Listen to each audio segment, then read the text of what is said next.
A new driver's ed session will begin soon. It's Monday, September 12th, and I'm Sarah Poole, and you're watching the JHS Report. The GQE test, is coming up in 7 days. Good morning, I'm Josh Simpson. The GQE test is coming up September 20th, 21st, and 22nd. Lots of activities are planned leading up to the test, including this year's goals posted in the front lobby area. Class presidents and vice presidents will be giving test-taking tips each day following the pledge. Plus, a GQE countdown calendar will be posted in the Commons area. Remember, this is a test. A new driver's ed session will begin October 31st and run through December 5th. The class will be held Monday, Tuesday, and Thursday nights from 7 until 9 p.m. Driving times will be arranged after school. The cost will be $275, payable in advance to the JHS bookstore. No more than 30 students will be allowed in the class, so sign up now. Please pick up information in the JHS office. Purdue University will host the first 21st Century Scholars College Tour on September 24th. The tour is on a first-come, first-served basis, and the seats do fill up quickly. If you're interested in attending, call to reserve your seat today. The number is 800-239-0698. Again, that's 800-239-0698. If your class, team, club, or organization has an announcement for the WJHS report, put it in the box in the front office and we will get it on the air for you. And now for today's Did You Know question. Edward Binney and Harold Smith are famous for an invention made in 1903. What is it? A, liquid paper, B, Etch-a-Sketch, or C, Crayola crayons? We'll have the answer for you after the break.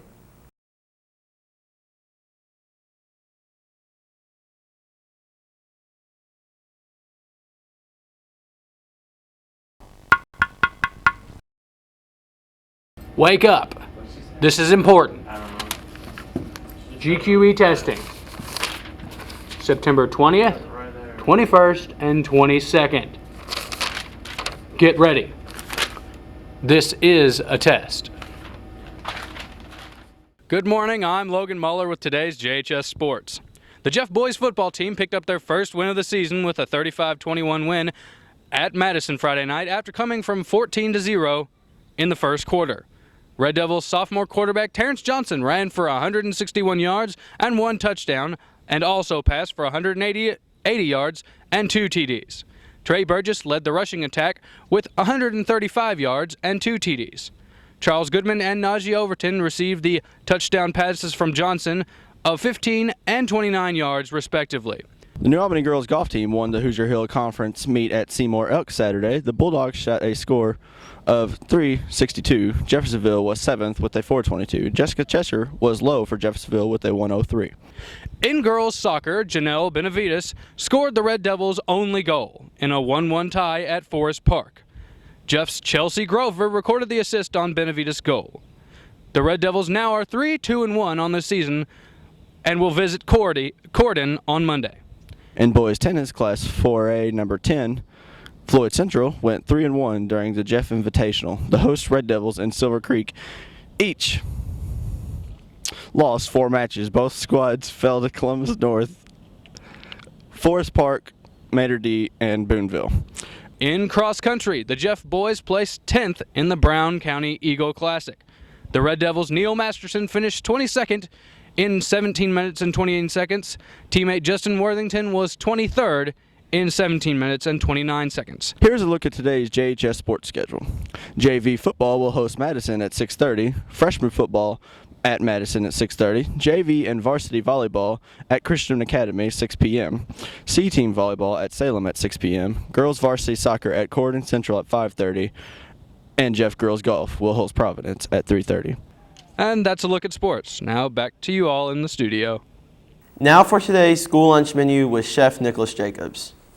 Good morning, I'm Nick Jacobs with the JHS cafeteria menu today. Today we're having Malibu chicken on bun, mashed potatoes, fruit juice, and of course, a nice milk. Thanks, Chef. Now here's the answer to today's Did You Know question. Edward Binney and Harold Smith are famous for an invention made in 1903. What is it? A. Liquid paper, B. Etch-a-Sketch, or C. Crayola crowns? The answer is C. Crayola crowns. Finally, today we would like to begin our coverage of Constitution Week with a message from Greater Clark County School Board President William Halter about the United States Constitution. Good morning. My name is Bill Halter. I'm a former teacher in Greater Clark County Schools, and I'm the president of the Greater Clark School Board of Trustees.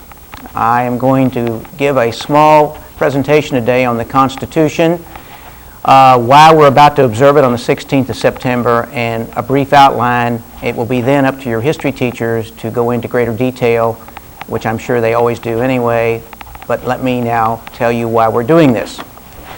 Congress recently passed a law at the end of 2004 that said every school in America will, on the 16th of September, read the Constitution, and there will be programs nationwide to honor the Constitution. This has caused some conflict around the country because some people don't think the federal government should step in because of what the Constitution says. And at this point, I am going to tell you basically a rough outline of the Constitution, and at that point, your history teachers can take over. Switch over. We've had 4 forms of government in our United States: the First and Second Continental Congresses and the Articles of Confederation. They were all failures, but we were experimenting in our revolt from Great Britain. Finally, in 1787, we decided we needed a new form of government, and we came up with the Constitution written by 39 men from 12 of the original 13 states. Rhode Island refused to attend. This Constitution set an example for the world. It is still probably the finest written document that exists today on government. And with that, I want to read to you the preamble because this is the heart of the Constitution. The preamble of the Constitution, which was mainly the work of Benjamin Franklin and James Madison, particularly James Madison. Thomas Jefferson was away as the minister to Britain. John Adams was in France, or the reversal. But the preamble basically states, and listen to this very carefully, we the people of the United States. Notice it says we the people, not the king, not the parliament, not the Congress, the people. In order to form a more perfect union, establish justice, ensure domestic tranquility, provide for the common defense, promote the general welfare, and secure the blessings of liberty to ourselves and to our posterity, that's our children and grandchildren, do ordain and establish this Constitution for the United States of America. Now, to make this as simple as I can, folks, it means the government is the people and the people are the government. That's the first time anything like that had ever been written in history. It's just a magnificent work. It is a living document. Now, let me give you a rough outline of the Constitution, and we'll end this little discussion of mine. The Constitution was originally made up of 7 articles. Article 1 deals with the legislature. Article 2, the executive branch, which is the president and his cabinet. Article 3, the courts, the Supreme Court and other federal courts. Article 4 discusses states' rights. Article 5 tells how the Constitution can be changed, which is very difficult. Article 6 talks about it being the supreme law of the land, and Article 7 dealt with the ratification, saying 9 of the original states had to ratify it before it could become the law of the land, which they did in 1789. Finally, North Carolina came in along with Virginia and New York, and only Rhode Island held out until the new president, George Washington, threatened to occupy the state with federal troops, so they adopted the Constitution too. The Constitution has been changed 27 times in 200 years. That's why it's difficult to change. And most of you are familiar. The first 10 amendments are called the Bill of Rights. They were passed exactly at the same time in 1790. 2 other items that were added were not passed, although one has become the 27th Amendment, which was one of the original 12 that were proposed, and that one, of course, states that congressmen, if they vote themselves a raise, cannot collect it till after the next election, so you can vote them out for giving themselves a raise. It took 200 years to get that one passed. With that, and a brief outline, and you throw the Constitution in, of course, with our Declaration of Independence, as was stated very clearly by our Congress. The Declaration of Independence was the promise. The Constitution was the fulfillment. I bid you adieu, and I hope your teachers will work with you. I hope you got something out of this confused little thing I gave you, but I'm sure you did. Thank you very much. Have a good day, and protect your country, and love your family. That's the news. For Sarah Poole, I'm Josh Simpson, and thank you for watching the WJHS Report. You know Mr. Gross has 123 Crayola crayons. Really? I bet he likes to color with them in his spare time. Probably good at it. I know he lost one.